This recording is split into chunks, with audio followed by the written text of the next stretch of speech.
The one-year remembrance of the 22 April 2025 Pahalgam attack, which killed 26 people, has acted as an emotional detonator throughout April 2026.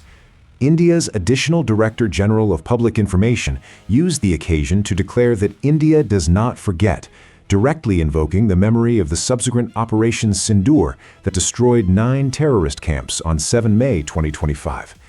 The anniversary has transformed a routine calendar date into a period of maximum alert, with both nuclear-armed neighbors far less willing to observe previous restraint.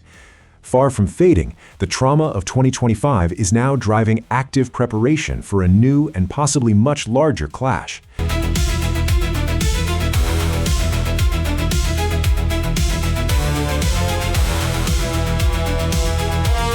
During the third week of April, India and Pakistan issued near-simultaneous notices to airmen for missile tests over the Arabian Sea, leaving little doubt that each was watching the other's schedule.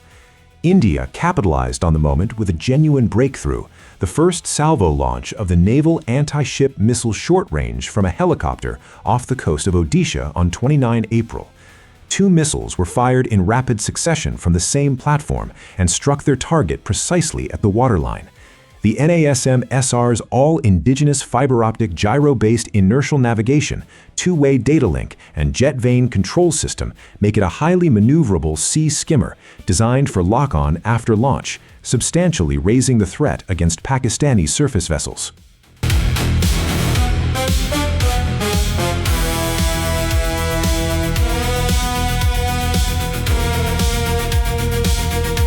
India's most technologically ambitious weapon, the long-range anti-ship missile, is a boost glide system that marries a solid rocket booster with a hypersonic glide vehicle, capable of sustaining Mach 10 and reaching beyond 1,500 kilometers.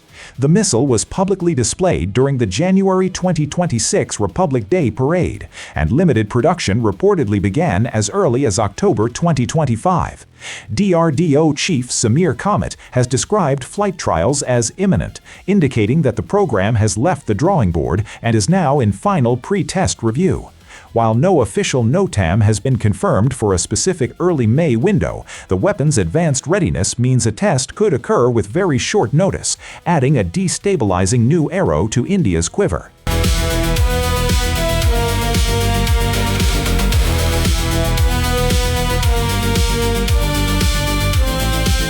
India's 4th S-400 Triumph air defense system has not yet arrived, but is already en route and expected to be delivered by mid-May 2026, with Rajasthan as its intended deployment zone. The move is being underwritten by extraordinary financial weight.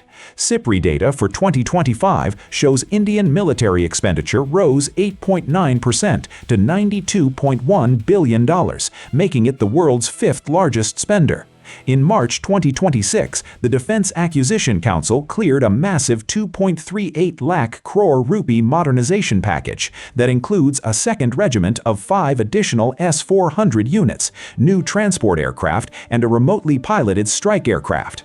The combination of a 4th battery almost in position and a pipeline for 5 more makes clear that India is hardening its air defense umbrella for a prolonged confrontation.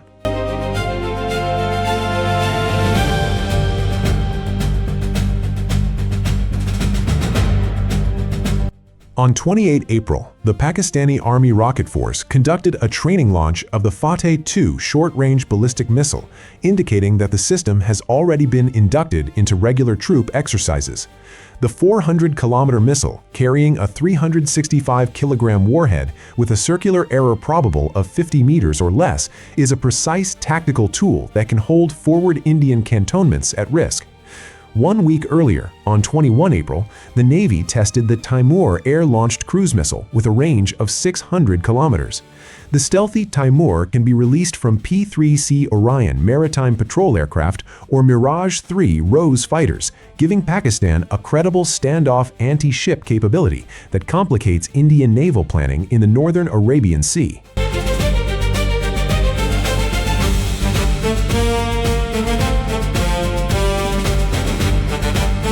Pakistan is looking beyond its current arsenal to a qualitative leap in air power, with the first batch of Chinese Shenyang J-35A stealth fighters still expected by mid-2026.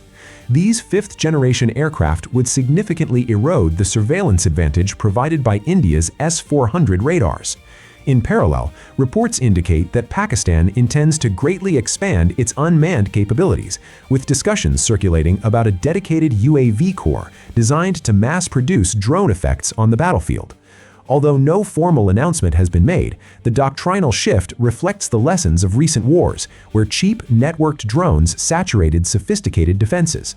Both programs remain prospective, but their direction signals a long-term commitment to modernizing manned and unmanned strike capacity at the same time.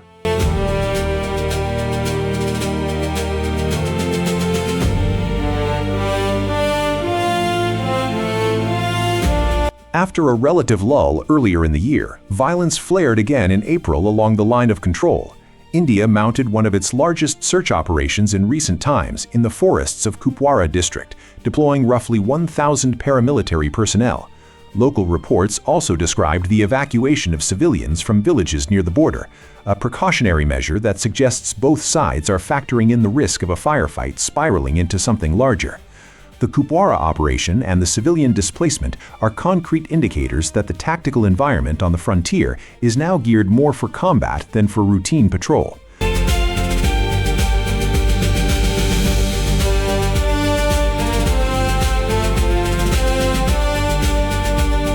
The language from senior officials has abandoned the cautious phrasing of the past.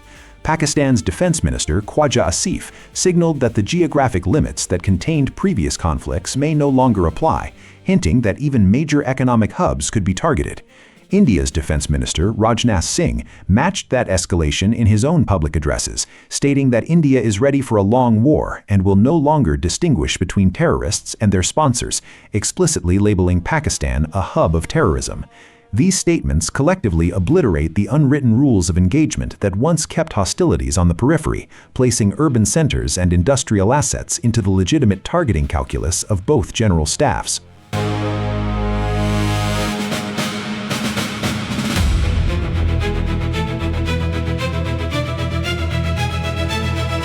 Amid the aggressive signaling, diplomatic instruments are still being used, creating a dangerously confusing environment.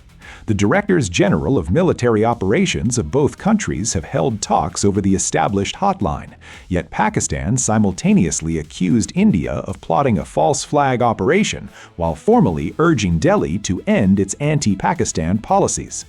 On a separate track, India's defense minister pressed Italy not to transfer sensitive defense technology to Pakistan, an effort to lock in a competitive edge before any possible conflict. This coexistence of frantic de-escalation channels and deepening mutual suspicion is precisely the type of atmosphere in which a single mistaken radar contact or border incident could trigger an unintended war.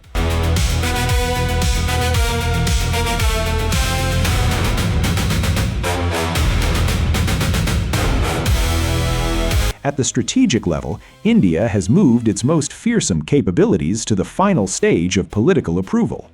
DRDO Chief Samir Kamat announced that the Agni-VI intercontinental ballistic missile, with a projected range of 6,000 to 10,000 kilometers and MIRV capability, is technically ready and awaiting government clearance. Meanwhile, an intensified campaign of tests for the K-4 submarine-launched ballistic missile with a 3,500-kilometer range continues to arm the Arihant-class nuclear submarines. These long-range systems are not part of the April missile tests, but their advancing status means India's ultimate deterrent is closer to operational reality than ever before, a fact that Pakistan's planners must now weigh.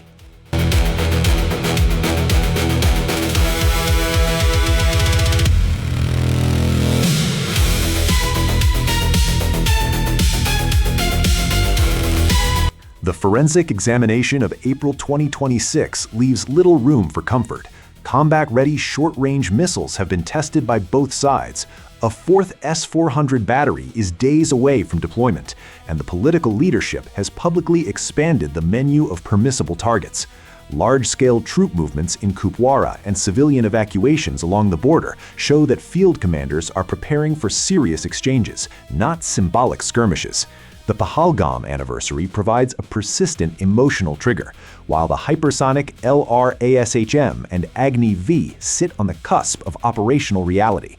All that is missing is a spark, a deliberate provocation, a miscalculated maneuver, or even a third-party incident that draws both militaries into a spiral neither can control. The situation in the final days of April 2026 is not a theoretical wargame. It is a live powder keg, and the fuse is lit.